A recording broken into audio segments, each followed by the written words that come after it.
got day-to-day responsibility for all aspects of the Royal Museum project, from the base build works that are happening to the architecture at the moment to the exhibitions and displays, looking after conservation, taxidermy programmes, making sure that everything all fits together, and at the end of the day the project's delivered on time and on budget. Well, this is one of the largest refurbishment projects that I've ever worked on, and because we're doing such major structural interventions, there have been really unique and complex temporary works that have been required in order to alter the building in the way that we have done. The main responsibilities I have on this particular project are to manage the subcontractors and to ensure the project is delivered to the client on budget, on programme, to the highest quality and most of all safely. We appointed Gareth Hoskins as the architects for two real reasons.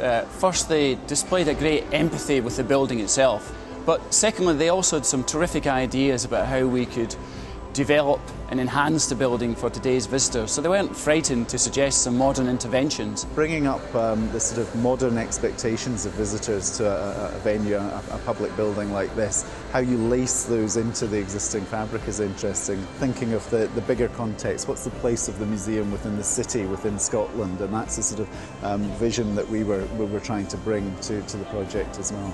When visitors arrive at the museum in 2011, they'll be amazed at the transformation.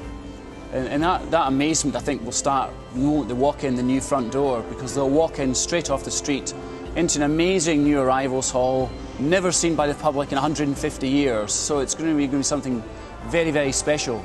It's involved lowering the ground level by about 1.5 metres, which in an area as archaeologically sensitive as this within Edinburgh has been a challenge. But also, how do you hold up a Grade A listed building whilst you're doing all that?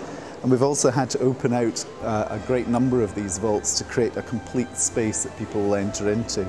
So one of the main moves as well, beyond the basement area, is to create a new route through the building and to create a series of escalators that draw you up through to the upper levels. The project is progressing well. Everything's on programme, it's within budget.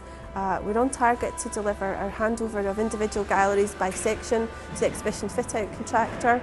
The major alterations in the arrivals hall and Grand Gallery are progressing to programme and all looking very impressive.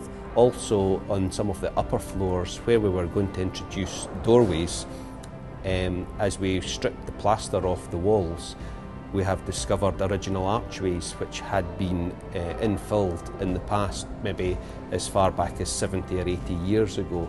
And I think it's fabulous to see the building reinstated to what it was originally intended to be, and I think that'll be fabulous for visitors as well.